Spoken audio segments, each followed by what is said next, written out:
So recently on the channel, I showed one of the best dungeon builds in the game, which was a carbide loadout. Link to that down below. I've also featured him in like 3 other videos where I showed lots of amazing dungeon builds, and this one is not a unique build, but it was heavily featured in my dungeon speedrunning guide. That guide should be watched, linked down below. I highly recommend it. If you guys are looking to get tons of golden tickets, that's the place to go. But this is the loadout that I'm going to be running today. Flash AC in the lead, lets you phase shift a lot. Blast from the Past is a little unintuitive because you'd think you'd want Happy Holidays, but you need a lot of energy to fuel that many phase shifts, and Saurian Focus is just the best way to do it. Plus, with Blast from the Past, you can use Saurian Instinct, which is fantastic for healing. In my video, I believe I recommended Iza, and I've later refined that to Saurian Instinct because, yes, taking less damage is good, but healing off the damage faster than you can be killed is really, really, really good. So we've also got Fleet for the 12.5% movement speed. Super, super good to just have that active all the time. Phase and Confuse for an extra phase shift charge, and then Phase Forward, which is funny because, hey, Editing Beast here. Recon Scout actually got buffed, kind of, since I recorded this. So when I originally recorded this, she was doing 30% speed bonus in support and 140% in the lead. However, that 140% bonus went over the actual speed cap of the game. So apparently for years and years, Recon Scout has not actually functioned as a commander, which probably figures why she never really impressed me, so we always kind of used her in support anyway. So this old video will have her 30% perks, but I'm just gonna like edit over her new perks. Yeah, there we go, where you guys can see what she actually does, which is now 60% in support, but her commander perk gives you like 2 extra seconds of movement speed, which is fine considering she didn't even work before. I still think Flash AC is better in the lead because literally phase shifting more is quicker than just running faster, so maybe there's something worth testing there. I don't know. This video will continue to show her old perks as it was recorded before the update, but anybody who wants to use this build in the future will now have more movement speed and support. So yeah, there you go. I don't know when you're watching this, I don't even know when I'm posting this, but as of recording, I saw Recon Scout Eagle Eye as a purple copy, and I told people I'd be making this video and that she would be useful. She's a base game hero who comes around often, and that extra 60% movement speed in your support is really, really nice to make you go very fast. Now, please do not run this loadout in public lobbies. Do not zip to the end of the mission all the time. You would be a bad teammate if you're not in an organized team. My friends have agreed to... I'm laughing because Ben's told me he knows what my... Agree. He told me I know... He told me I know his Cash App, but I'm pretty sure they're going to be running minigun, taking out the monoliths, and it's my job to run to the door every single time to queue the next zone as fast as possible. If you are trying to speedrun dungeons, you need at least one person, really only one person, running Flash and going to the end as quick as possible with teammates using miniguns. That's why I'm running this in the 88 zone, because the rewards are basically the same. You're going to be getting the same amount of gold, same amount of tickets, roughly speaking. Running this in a 140 zone is just unnecessarily more difficult. It is way faster and more efficient to run this in the 88 zone. If you're not a max level player, you can just run this in whatever zone is comfortable for you, but for the endgame players, 88 is where you want to be. So in that specific instance, with that setup, with my teammates killing the monoliths and taking care of the big targets like the mini bosses, I am going to be zipping across the map, and I'm going to show you how to efficiently do that.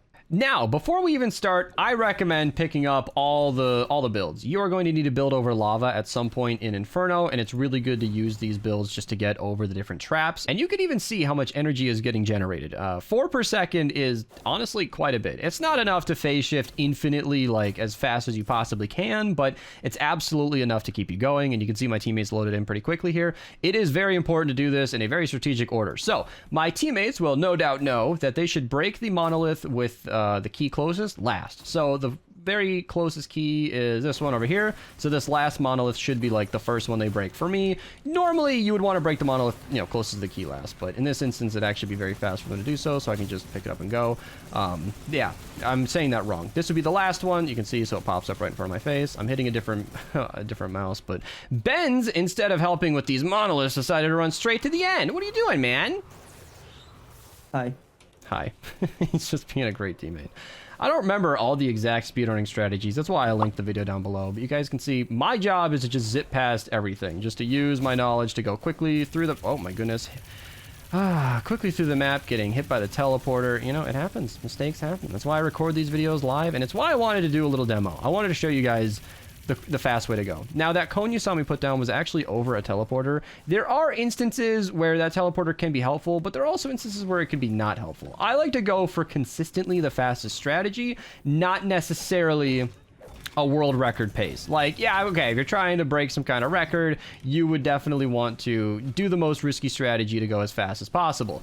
I'm not here to recommend that. I'm here to show this flash build as it's meant to be used, and this is another important point. Tactical sprinting as much as possible. It's funny, I'm looking into the camera, but somebody on Twitch redeemed a cat cam, so Twitch link down below. Tactical sprinting as much as possible, which, by the way, did not exist when I made my previous speedrunning guide, so that's kind of cool. Neither did mantling, for that matter. That's kind of cool. I like all these new movement features coming into play. Also, hot tip, did you see it? Did you see what just happened there? When you are tactical sprinting, canceling the sprint before you jump very quickly will allow you to maintain that momentum while not using any energy. See that? You can still keep going forward without using your energy. It's a little bit of a tip, but you can see when you jump while tactical sprinting, you use a lot of energy, so it's kind of a nice thing to conserve. But yeah, tactical sprinting as much as possible, and then canceling the sprint right before you get the door will allow you to get through as fast as possible. Now, this is where it's good to have competent teammates. Unfortunately, we're running with bends, so not all the monoliths are going to be broken on time. But hey, when you're running with an organized team, my job is just to get to the door ASAP as possible and then spam my open key as fast as I can, just to get things moving, you know? And this is where it's a great moment to just yell at your team. It's really good to be as rude to your teammates as I'm just kidding. Positivity, just be silly. It's not a big deal. We are speedrunning a video game here. There's no need to get hostile. And I'm kind of talking to myself here. Again, that's a teleporter that could save me time. I don't think I always trust it. I think the reason I stopped trusting that one is because sometimes it's a trap and it's not an actual teleporter. So I have found it to be much more consistent to just... this is the lava I was talking about, by the way. A lot more consistent to just build over it. Now, normally in the high zones, you would be building over this. That's why I said to get the materials earlier, but in the lower zones, you kind of don't need to. Once again, it's not my job to be getting the monoliths, and I know that I'm not doing my tack jump trick there, but it doesn't really matter because we're on time. I'm just letting my teammates do that work. So I also want to say it's a lot more consistent to just build over that. So you can use that teleporter to get quicker, but in that big room, we had the key spawn in the cave. It can also be up in that broken building, and it can also be down in the lower right area under the building, 2 buildings. So it's all about consistency. You know, like right now I'm giving you guys one live example, but there are a lot of different ways to do things.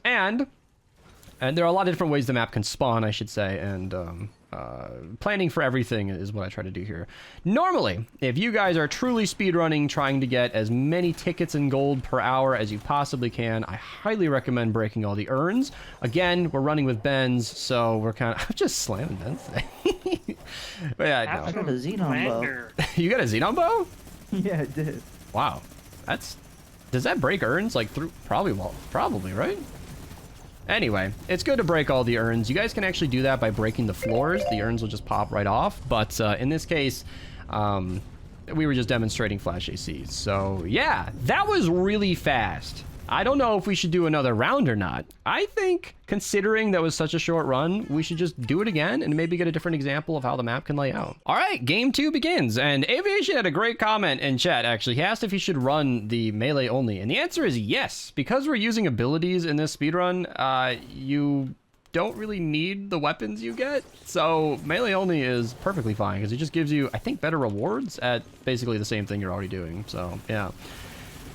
All right, see, this is why you break the one closest to the key, because then I have to spend a little bit of time getting close to it. Try to line up my dashes so that I can get right in there. 23 seconds. I think my personal best was about 18 seconds to get to that door.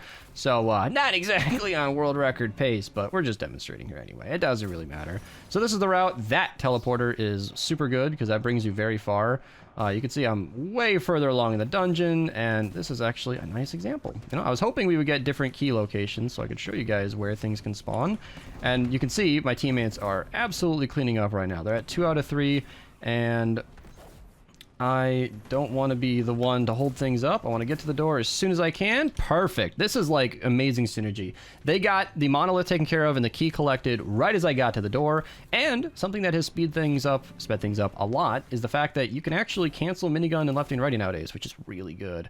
That is super satisfying because you can actually You know, okay, what happened back in the day is that you would minigun down a monolith and you just be staring at the key, just sitting there waiting and waiting and waiting, and that sucked. So now that you can put your minigun away early, it's super satisfying. So because they're at 0 out of 3, I'm going to show you guys something a little different. All right, I'm going to actually back up because the key spawn in kind of the same location. I want to show you guys a bit of a trick, bit of a little hot tip. I showed this in my dungeon speedrunning video, but if you're coming from this direction, all right, say you just landed from this big jump, this door is actually a hidden door. You can go through it, and if you go up this way, you can crouch nowadays, and there's sometimes a key in that spot. So if it ever spawns in that location, that's kind of a good tip on getting there fast. I am sacrificing some time in the speedrun just to demonstrate that, but you know, if you ever see a key spawn up there, that is a great way to get to it. I am banking that I don't get interrupted by other zombies or six standing in my doorway. Oh, and they started attacking me. And yeah. All right, so in the next room, it's basically the same as before. You just blitz through it. And again, this one can be a trap. I'm going to take it this time just to show you guys how it can work. See, now I skipped that jump from that top area and I can just run down here. As mentioned previously, sometimes the key can spawn in this broken down area. Sometimes the key can spawn right there. In this case, it's right over here, which is actually super easy, barely an inconvenience. Just cone over that little bench, pick it up just like that. I probably could have tactical sprinted, punch through the wall, and dash. So this is where it's kind of a race against time. I have a bit of a distance to go. They have some monoliths to destroy. There's also some RNG on their end. I've only been talking about the Flash AC side of things, but what can happen is they get monoliths that are just far apart, or lots of zombies, you know, it is RNG, blah, blah, blah. They can kill you, and that's bad, okay? So, yeah, now I'm just gonna stand at the door and just wait for them to do their jobs. Yeah, Benz, break the monolith. Okay. Okay.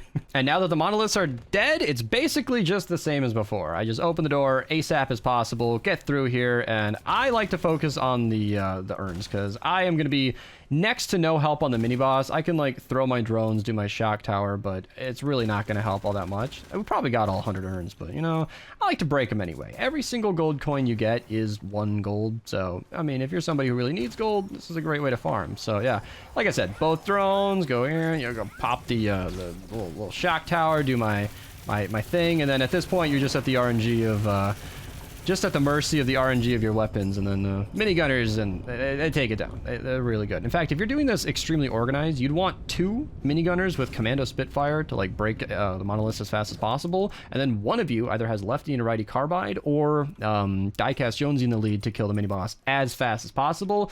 And his whole job, the entire run, is to just kill the mini boss at the end. So if you have a well-oiled machine, you can do what we did, 4 minutes without even trying. You can get that down to 2.5, 3 minutes if you're getting good RNG and you're getting really good at your movements, getting really refined. Things can go very fast. But once again, I'm going to plug the Dungeon Speedrunning guide down below. That will explain everything I just said, but way more in-depth and from everybody's perspective. So be sure to check that out if you guys want to get more golden tickets. This video is just meant to focus on Flash AC and is now over. So thank you so much for watching. I'll see you guys in the next one. Subscribe, Twitch link down below. Goodbye. And